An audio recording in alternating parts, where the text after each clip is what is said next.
तो जब ये चोरों को एक बैरूनी साजिश के तहत हमारी कौम के ऊपर मुसल्लत किया गया, तो हम सबका फर्ज बन जाता है कि हम अपनी हकीकी आजादी की जहाद लड़ें, क्योंकि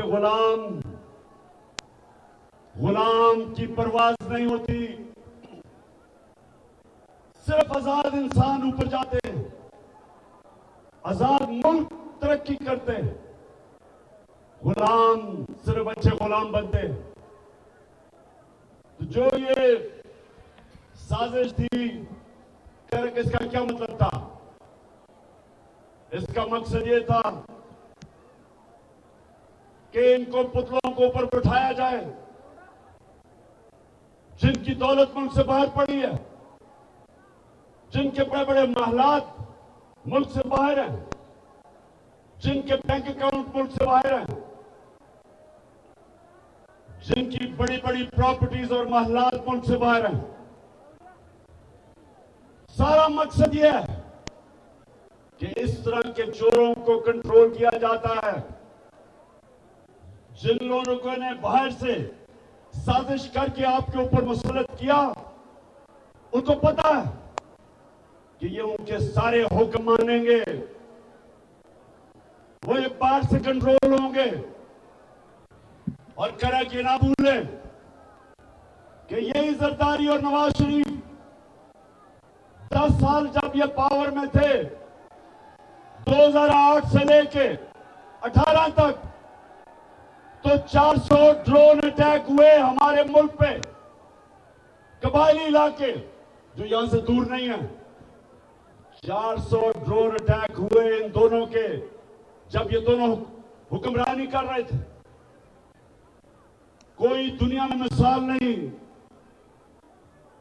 कोई दुनिया में मिसाल नहीं कि एक मुल्क की आप जंग लड़ रहे हैं, उनके लिए जंग लड़ रहे हैं, उनके लिए उनकी जंग में हम शामिल हैं, और वही नहीं हमारे मुल्क के ऊपर 400 ड्रोन अटैक करें और मुल्क के हुक्मरान चुप करके एक दफा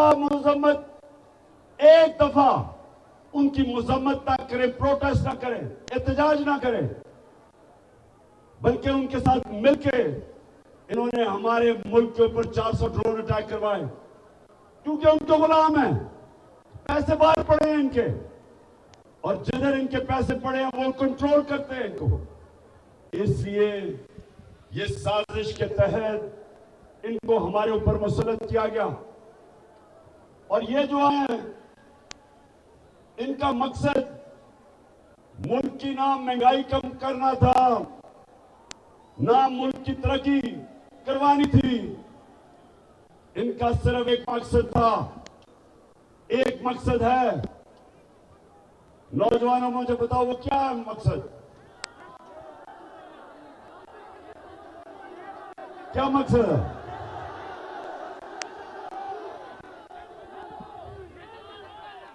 एक मकसद है कि जो इन्होंने पिछले 10 साल मुल्क को लूटा, अब वो चोरी जो अरबों रुपए के केसेस थे, 1100 अरब रुपए के केसेस थे इनके ऊपर, 1100 अरब रुपया उसको माफ करवाना था, एनआरओ लेना था, इन्होंने एनआरओ लेना था। और जिन्होंने बैरूनी साजिश की वो इनको पुतला बना के कंट्रोल करना चाहते थे ताकि पाकिस्तान को कंट्रोल किया जाए। इसलिए करक नौजवानों, आपने मेरा साथ देना है और मैंने इनका मुकाबला करना है। मेरी नजर में एक दफा ला इलाहा इल्लल्लाह आपके दिल में चला जाता है, आप कभी भी किसी की गुलामी नहीं करते। इन चोरों की गुलामी सिर्फ करने से बेहतर मर जाना है। अमेरिकनों के गुलामों की गुलामी करने से बेहतर है कि इंसान जिंदा ही ना रहे। इसलिए मैं इनका मुकाबला करूंगा। और नौजवानों, आपने मेरे साथ चलना है। हाथ उठा के बताएं मुझे नौजवानों।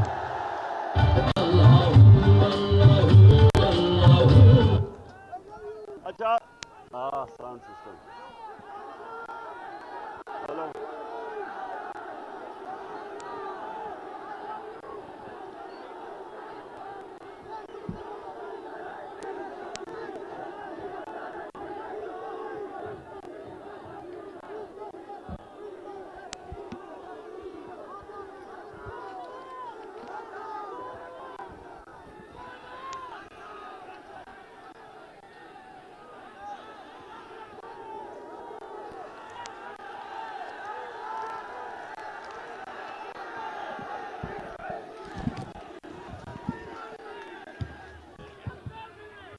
हाँ जी,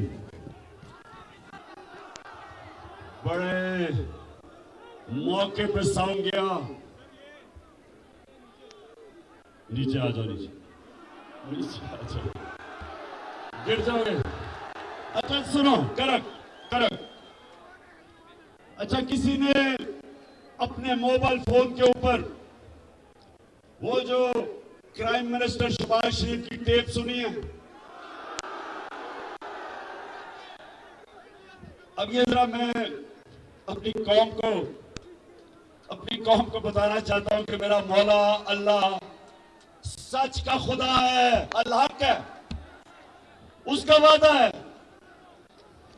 कि थोड़ी देर के बाद थोड़ा सब्र करना पड़ता है, लेकिन सच हमेशा सामने आता है।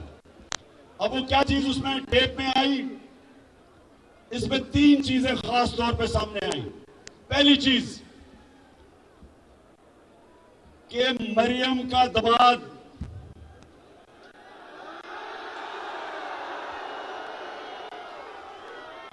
आपको मरियम का पता है ना, उसकी जो खास क्वालिटी है, उसकी एक क्वालिटी क्या सबसे ज्यादा? सच नहीं बोला जाता उससे। लंदन तो छोड़ो, पाकिस्तान में भी बेचारी की कोई प्रॉपर्टी नहीं है। अब वो अपने दामाद के लिए, ये जरा गौर से सुने कर, अपने दामाद के लिए हिंदुस्तान से पावर प्लांट की मशीनरी पाकिस्तान इंपोर्ट करवा रही थी। आधी आ गई है और आधी सिफारिश कर रही है कि वो आधी मशीन भी मेरे दामाद के पास ले आओ, क्योंकि उसके पास भी लंदन तो छोड़ो, पाकिस्तान में भी बेचारे के पास कोई प्रॉपर्टी नहीं है। तो इससे 2 चीजें सामने आती हैं। एक, नाजायज काम कर रही है, आते साथ ही इक्तदार के जरिए जात को फायदा करवाना, इसको करप्शन कहते हैं। नौजवानों, जब भी कोई भी इक्तदार में बैठ के अपने जात को फायदा करवाता है, इसको करप्शन कहते हैं। आप इक्तदार में आके अपनी जात को फायदा नहीं करवा सकते। आप अवाम का फायदा करवाते हैं, अपना नहीं करवाते। तो सबसे पहले तो अपने दामाद का फायदा करवाने के लिए हिंदुस्तान से मशीनरी इंपोर्ट कर रही है। इससे ज्यादा बड़ी चीज कि हमने हिंदुस्तान से तजारत बंद क्यों की थी? मेरी हुकूमत ने की थी। क्यों की थी? क्योंकि हिंदुस्तान ने इंटरनेशनल कानून तोड़ा। यूनाइटेड नेशन सिक्योरिटी काउंसिल की रेजोल्यूशन के खिलाफ जाते हुए कश्मीरियों का जो स्पेशल स्टेटस था, स्टेटहुड, 5 अगस्त 2019 को उन्होंने वो खत्म कर दिया। उन्होंने कश्मीरियों का जो हक था कि वो अपनी जिंदगी का फैसला करें, रेफरेंडम या प्लेबिसाइट के जरिए, ये यूनाइटेड नेशंस सिक्योरिटी काउंसिल ने कश्मीर के लोगों को हक दिया था। ये इंटरनेशनल कम्युनिटी ने कश्मीर के लोगों को हक दिया था कि वो फैसला करें कि वो हिंदुस्तान के साथ रहना चाहते हैं या पाकिस्तान के साथ। तो 2019 5 अगस्त को हिंदुस्तान ने यूनाइटेड नेशंस की सिक्योरिटी काउंसिल की रेजोल्यूशन की खिलाफ वर्जी की और उनका स्टेटमेंट ले लिया। तब हमने तजारत बंद की, इसलिए हमने बंद की। अब ये हुकूमत, इंपोर्टेड हुकूमत, अब ये आके कोशिश कर रही है वो तजारत खोलने की, और अभी खुली नहीं है। लेकिन मरियम का दामाद गैर कानूनी तौर पे मशीन हिंदुस्तान से ले रहा। तो सबसे पहले तो ये समझ जाओ, मेरे पाकिस्तानियों में समझ जाओ कि इनके लिए इनका खुदा सिर्फ पैसा है। ये ला इलाहा इल्लल्लाह नहीं है। इनके लिए पैसा खुदा है। पैसे के लिए कश्मीरियों का भी उनकी कुर्बानियों को ये नजरअंदाज कर सकते हैं। उनकी लाख कश्मीरी शहीद हो चुके पिछले 30 साल में, लेकिन इनको नहीं परवाह, क्योंकि इनको सिर्फ पैसा नजर आता है। दूसरी चीज वाज़ेह हो जाए कि इक़्तिदार में सिर्फ पैसा बनाने आते हैं। जब भी ये इक़्तिदार में आए, मुल्क के कर्जे बढ़ गए और इनकी दौलत बढ़ गई, मुल्क मकरूज हो गया। ये और इनका सारा खानदान अरबोपति बन गया। और तीसरी चीज से ये भी पता चलती कि यहां चले एक आदमी करप्शन कर ले। नवाज शरीफ ने बड़ा पैसा बनाया, लेकिन मुसीबत यह है कि इनका इतना बड़ा टब्बर है, वो सारे पैसे बनाने पे लगे हुए हैं। बेटे पैसे बनाने के लिए, दोनों बेटे नवाज शरीफ के आज लंदन में बैठे हैं और कहते हैं हम पाकिस्तान के शहरी नहीं हैं, हम तो बरतानिया के शहरी हैं। तो करे कि क्यों कहते हैं? बताइए क्यों कहते हैं? बाशऊर करे के लोगों को बताओ, ये क्यों कहते हैं हम पाकिस्तान के शहरी नहीं हैं?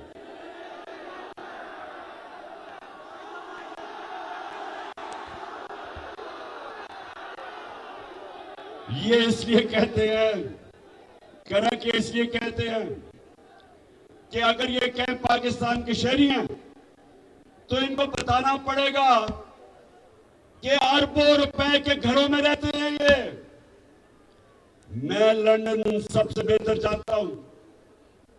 जिस इलाके में इनके घर हैं वो सारे लंदन का सबसे महंगा इलाका है, और लंदन यूरोप का सबसे महंगा शहर है। ये उस इलाके में रहते हैं जिधर बरतानिया का प्राइम मिनिस्टर भी नहीं रह सकता। ये चोरी का आपका पैसा, इस मुल्क से पैसा चोरी करके वहां रह रहे हैं। और जब इनसे पूछोगे जी ये हसन शरीफ, ये जो हसन शरीफ है, ये आता हूं अभी मैं डीजल के ऊपर भी, पहले इसकी बात कर लूं। हसन शरीफ लंदन के जिस घर में रहता है उसकी कीमत 10 अरब रुपया है। 10 अरब रुपया। जब इससे पूछो कि जी किधर से आपके पास पैसा आया, तो कहता मैं तो जवाब दे नहीं हूं क्योंकि मैं तो पाकिस्तान का शहरी नहीं हूं। तो इसहाक डार ने भी बच्चे बाहर भेजे हुए हैं, शहबाज शरीफ के भी दोनों बेटे बाहर भाग गए, बड़े बड़े महलों में रह रहे हैं।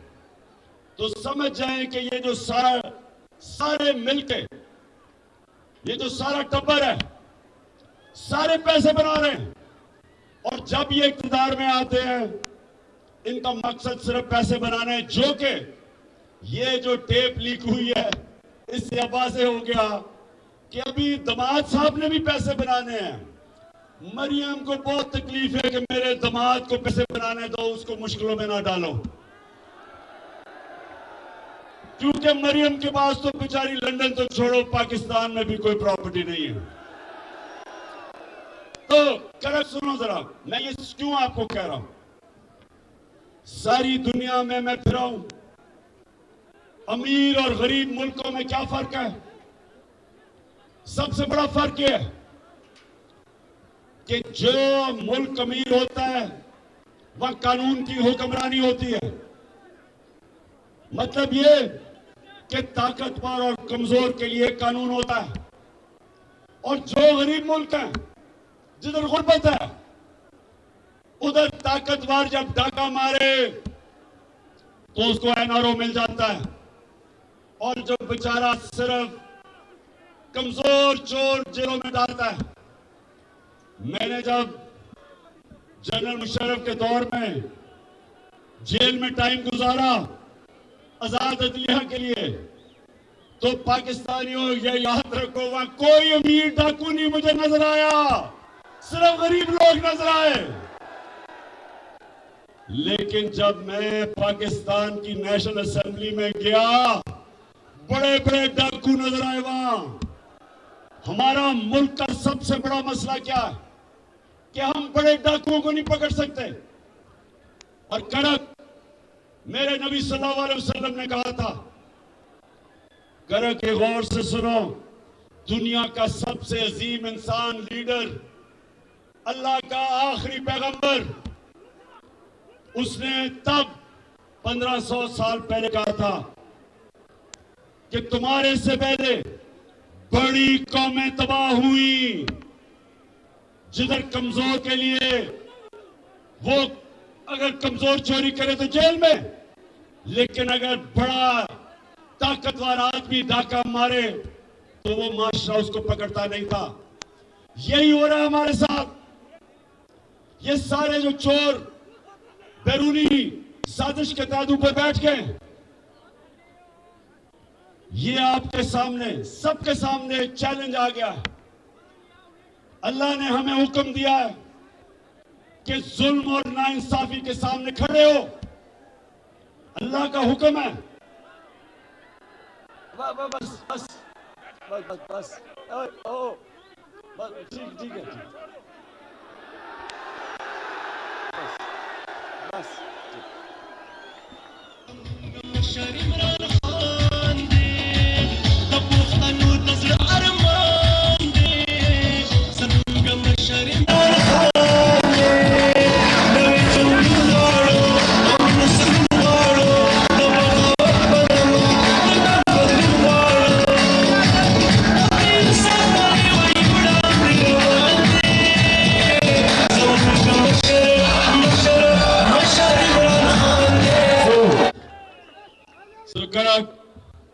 अल्लाह ने पाकिस्तानी कौम को चैलेंज फेंका, हमें चैलेंज फेंका उसने कि ये जो साजिश के तहत इस मुल्क के बड़े बड़े डाकुओं को, जिसमें से 60% कैबिनेट के अंदर जो लोग हैं वो जमानत पे हैं, करप्शन की जमानत पे हैं, जो टोटल केसेस ये माफ करवा रहे हैं।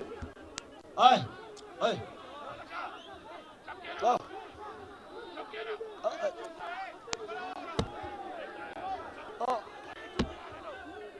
बस बस बस बस बस बस सुने सुने सुने, करेक्ट, छोड़ दे आप इसको। बड़ी पता नहीं फिर कब मेरी मुलाकात होती है आपसे। तो सुने जरा, 4 साल के बाद आया हूं आपके पास। करेक्ट, ये जो मैं हकीकी आजादी की तहरीक चला रहा हूं, मैं सारे पाकिस्तान जा रहा हूं, और मेरी कोशिश है कि मेरी कौम इस फैसला कुन वक्त पे खड़ी हो। ये जो भी समझता है कि ये चोरों की हम गुलामी कबूल कर लेंगे, जो मर्जी बैरूनी ताकत या अंदरूनी जो भी लोग समझते हैं, किसी गलत फहमी में ना रहो। ये कौम फैसला कर बैठी है। मैं जिधर जिधर गया हूं, मेरी कौम आज तैयार है। मेरी कौम तैयार है निकलने के लिए। और मैंने अपनी कौम को, सारी कौम को बताया कि मेरी कॉल की इंतजार करो। कप्तान अब एक ऐसी प्लानिंग कर रहा है। 25 मई को हमने जब 25 मई को एक पुरअमन एहतजाज के लिए इस्लामाबाद निकले तो इन्होंने हमारे ऊपर जुल्म किया और तशद्दुद किया।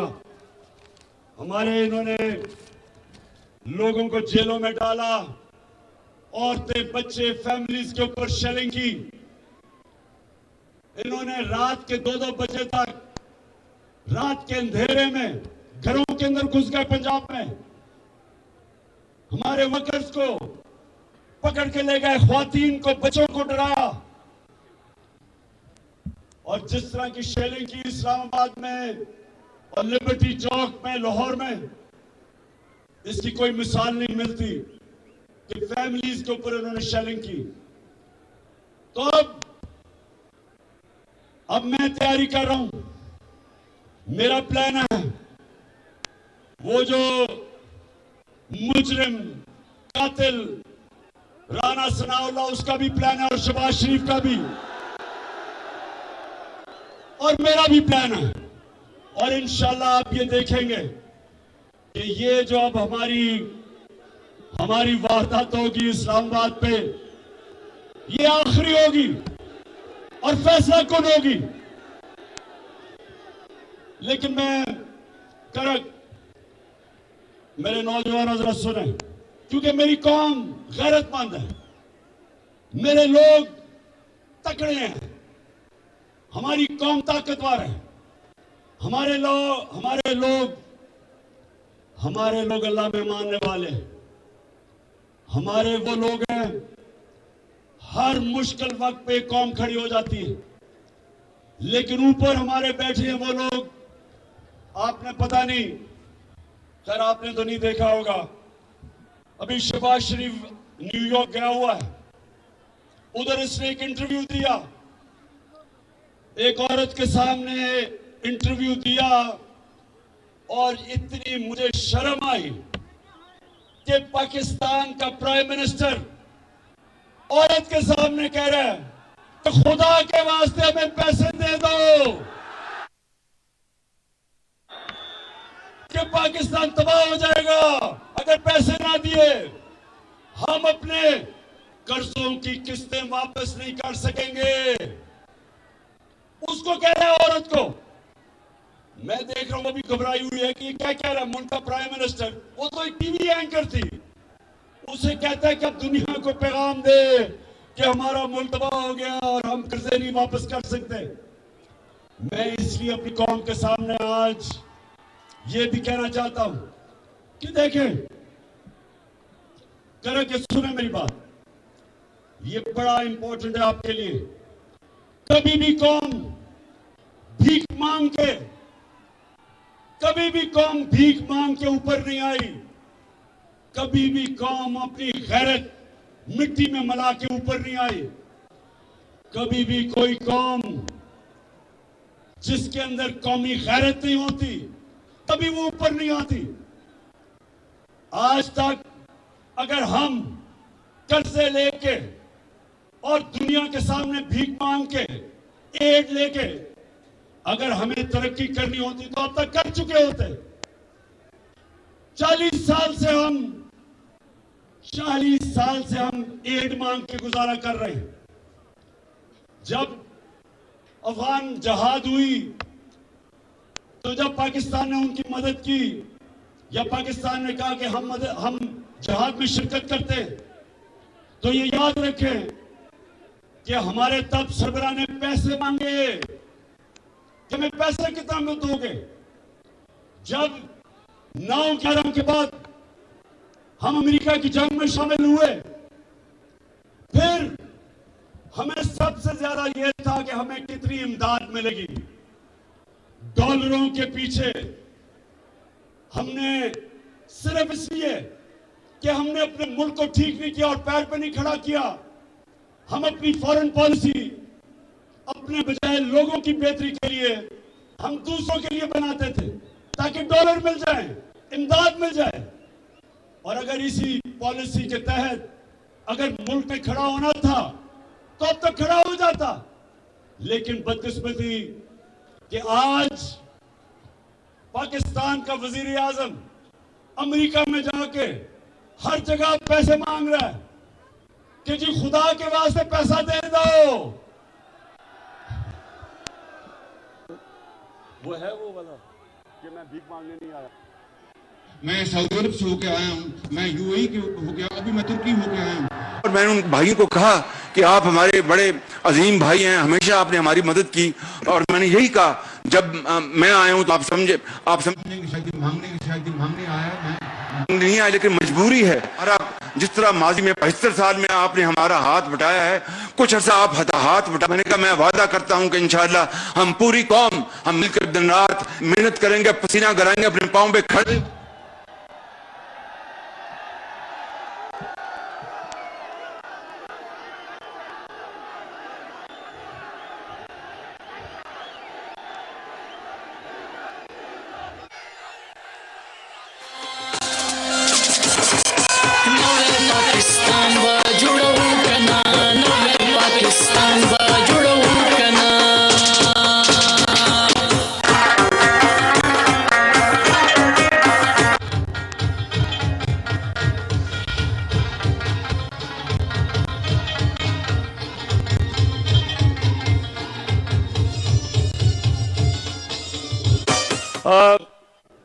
कहता 75 साल से आप हमारी मदद कर रहे हैं।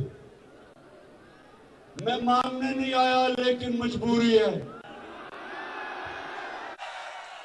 आप इधर से निकल जाए, कोई भी आपको मांगने वाला मिलेगा, वो सारे कहेंगे कि जी मैं बड़ी मजबूरी है घर में, इसलिए मैं मांगने आया हूं। तो मेरे घर के नौजवानों, मैं सिर्फ आपके लिए, नौजवानों के लिए खास तौर पे, देखिए कौम कैसे खड़ी होती है। खुददारी से कौम फैसला करती है कि हमने अपने जोर पे हम अपनी दौलत में इजाफा करेंगे और मुश्किल वक्त में खर्चे कम करेंगे। जिस तरह एक घर होता है, एक घर में मुश्किल वक्त आ जाता है, घर पे कर्जे चढ़ जाते हैं, तो वो घर क्या करता है, सारे घर के अफराद मेहनत करते हैं, मजदूरी करते हैं, सब पैसा इकट्ठा करते हैं, खर्चे कम करते हैं और फिर अपनी आमदनी बढ़ा के अपने पैर पे खड़े हो जाते हैं। लेकिन अगर एक घर के लोग बार बार जाके लोगों के सामने भीख मांगते रहें और अपने पैर पे ना खड़े हों, वो अपनी इज्जत भी गवा देते हैं, अपनी आजादी भी गवा देते हैं और अपनी गैरत भी गवा देते हैं। इसलिए जो पाकिस्तान हम चाहते हैं, यहां से तो कोई लौटा नहीं हुआ यहां। अच्छा, कौन लौटा हुआ था पख्तूनख्वा से?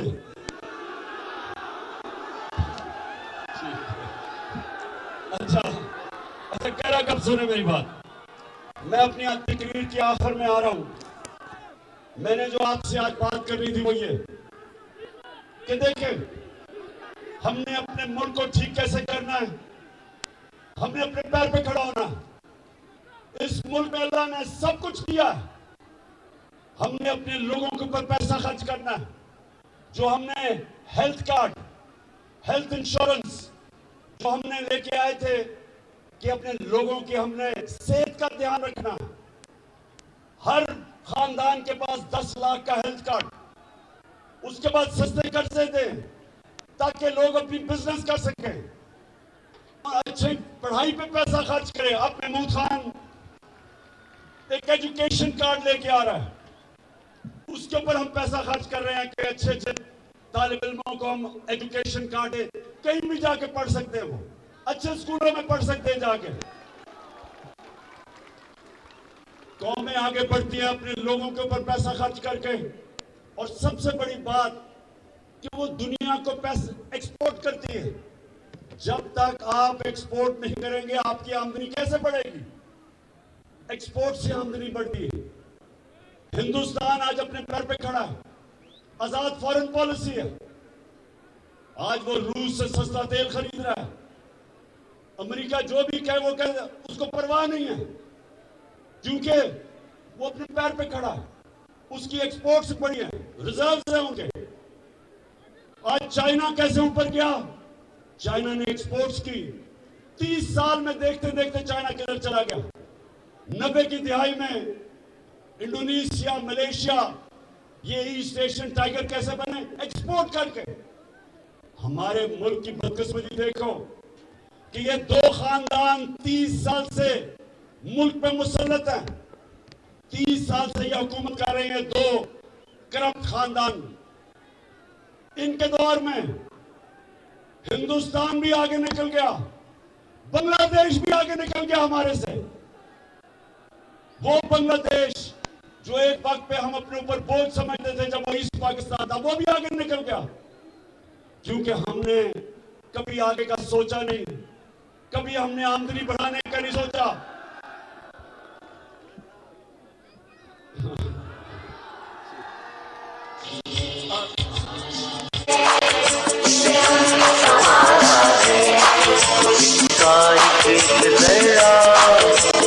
जान से प्यारा है इसका एक जरा।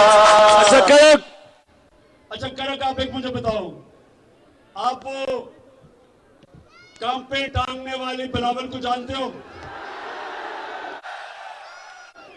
अभी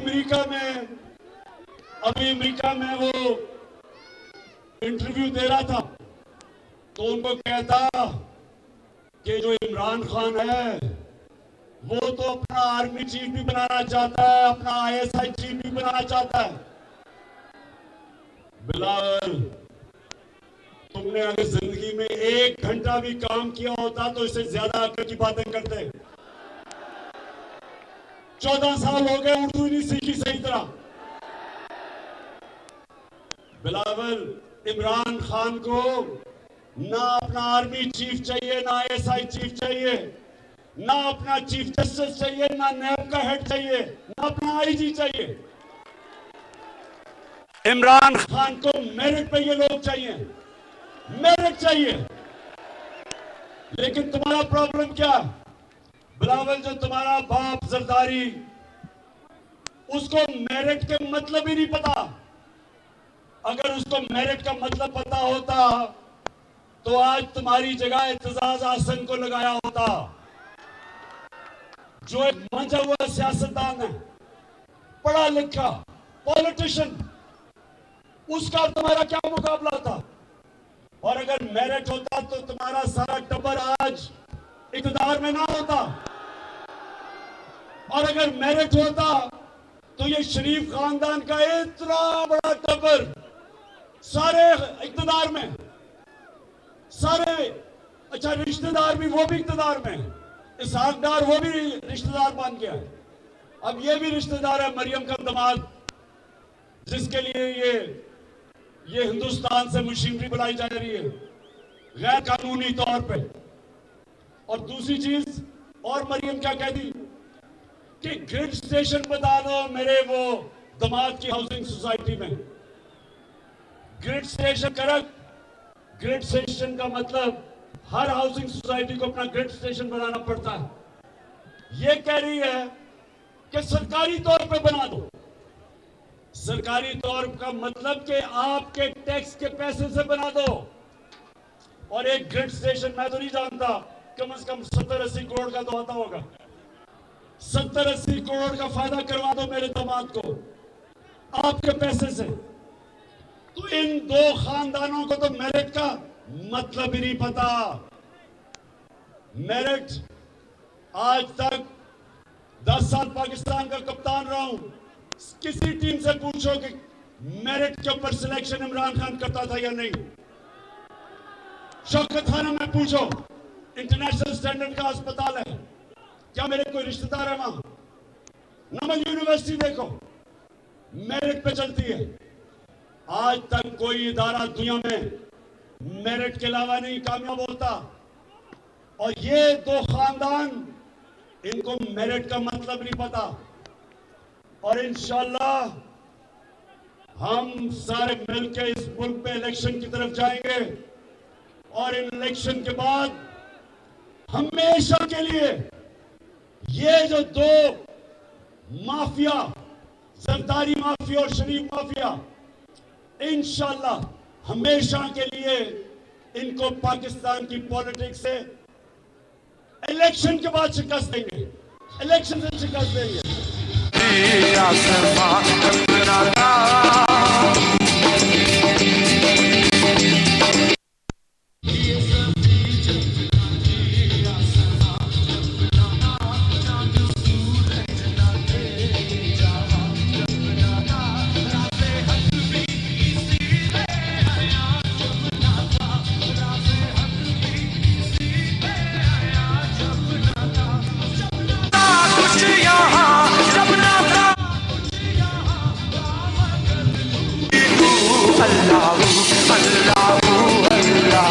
अच्छा कर, अच्छा अब मुझे नौजवानों,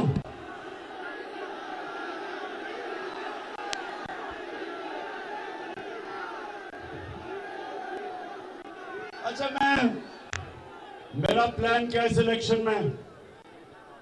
मुझे 3 विकेटें नजर आ रही हैं, 3।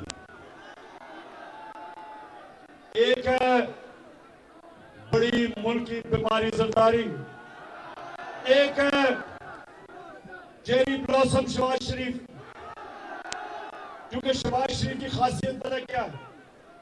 वो जब बूट देखता है वो पॉलिश करने शुरू कर देता है।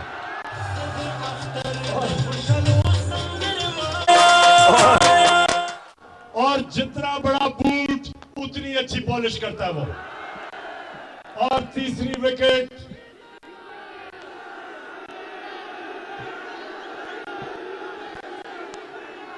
बड़ी देर से मैं देख रहा हूं इस तीसरी विकेट की तरफ भी, और ये बीच वाली विकेट है। और इंशाल्लाह इसके लिए वो जो मैंने इन स्विंगिंग यॉर्कर तैयार किया हुआ है, देर करके स्विंग करेगा लेकिन बीच वाली विकेट इंशाल्लाह लेके जाएगा। अब फजल रहमान ने किया क्या? आते साथ ही अपने बेटे को उस मिनिस्ट्री पे बिठाया है, NHA में, जिधर सबसे ज्यादा पैसा बनता है। मैंने कहा फजल रहमान कम से कम चलो कोई दीनी काम ही करके चले जाओ, कोई जो हमने इतनी मेहनत से रहमतुल आलमीन अथॉरिटी बनाई थी, हमने बड़े बड़े दानिशवर स्कॉलर्स को बिठा के एक रहमतुल आलमीन अथॉरिटी बनाई थी। वो क्यों? क्योंकि मैं चाहता था कि मेरी कौम को मेरे नबी सल्लल्लाहु अलैहि वसल्लम की जिंदगी का पता हो, स्कूलों में बच्चे पढ़े ताकि उनके कैरेक्टर उठे, ताकि वो मेरी नबी सल्लल्लाहु अलैहि वसल्लम की जिंदगी से सीखे, उनकी सीरत से। इसलिए हमने अथॉरिटी बनाई थी कि लोगों का कैरेक्टर हो। मुसलमान तो तब है जब वो नबी के रास्ते पे चलता है, और नबी का रास्ता वो है जो इंसान की अजमत का रास्ता है। जब आप नमाज पढ़ते हैं तो आप सिर्फ एक चीज अल्लाह से मांगते हैं, करेंगे एक चीज मांगते हो अल्लाह से कि अल्लाह उनके रास्ते पे लगा जिनको तूने नेमतें बख्शी हैं। तो सबसे ज्यादा नेमतें अल्लाह ने किसको बख्शी हैं? किसको बख्शी है? हमारे नबी सल्लल्लाहु अलैहि वसल्लम को। हम उनका रास्ता मांगते हैं, और इसलिए हमने ये अथॉरिटी बनाई थी ताकि मेरे बच्चों को, मेरे नौजवानों को पता चले कि दुनिया की तारीख का कितना बड़ा इनकलाब आया था मदीना में। दुनिया की तारीख का सबसे बड़ा इनकलाब आया था, जिधर वो इंसान जिनकी कोई हैसियत नहीं थी, मेरे नबी सल्लल्लाहु अलैहि वसल्लम ने उनको दुनिया के लीडर्स बना दिया, दुनिया की इमामत की उन्होंने। 2 सुपर पावर्स उनके सामने घुटने टेक गई। ये तारीख का हिस्सा है। और इसलिए अल्लाह हमें कहता है कि उनकी जिंदगी से सीखो। और इसलिए मैंने रहमतुल्लिल आलमीन अथॉरिटी बनाई ताकि स्कॉलर्स हमारे बच्चों का निसाब उसमें सीरत नबी सिखाएं, ताकि हमारे नौजवानों को पता हो कि वो इनकलाब क्या था, कैसे उन्होंने ज़ेन बदल दिए। फिक्री इनकलाब था कि इंसान बदल गए। जो मौलाना रूमी कहता है कि जब अल्लाह ने तुम्हें पर दिए, क्यों जमीन पे रींग रहे हो, क्यों चूंटियों की तरह रींग रहे हो। मेरे नबी सल्लल्लाहु अलैहि वसल्लम ने इंसानों को पर दे दिए, सब अजीम लोग बन गए, जो उनके इर्द गिर्द थे लीडर्स बन गए। और ये हुकूमत ने आके वो रहमतुल आलमीन अथॉरिटी बंद कर दी। इनको शर्म आनी चाहिए कि हम अपने लोगों की तरबियत करते हैं, कोशिश करते हैं कि उनके कैरेक्टर बड़े हों, अच्छे बुरे की तमीज समझे, अमर बिल मारूफ पे चले। अल्लाह का हुक्म है कि अच्छाई का साथ दो और बुराई के खिलाफ जहाद लड़ो। और इसलिए इंशाअल्लाह जब वापस आएंगे हम ये रहमतुल्लिल आलमीन अथॉरिटी को फिर से खड़ा करेंगे और अपने नौजवानों की तरबियत करेंगे, ताकि मेरी कौम दुनिया की इमामत करे, दुनिया के लीडर्स बने।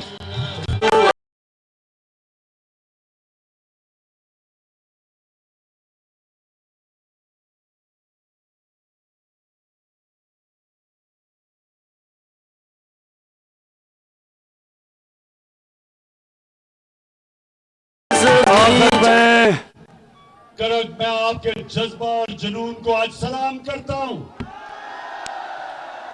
माशाअल्लाह, इस दोपहर की गर्मी में जिस तरह आपने, जिस शऊर से आपने मेरी बात सुनी, मैं अभी भी याद कर रहा हूं कि 4 साल पहले भी मैं आया था, तब भी मुझे एक बाशऊर करक के नौजवान नजर आए थे और आज भी मुझे नजर आए हैं।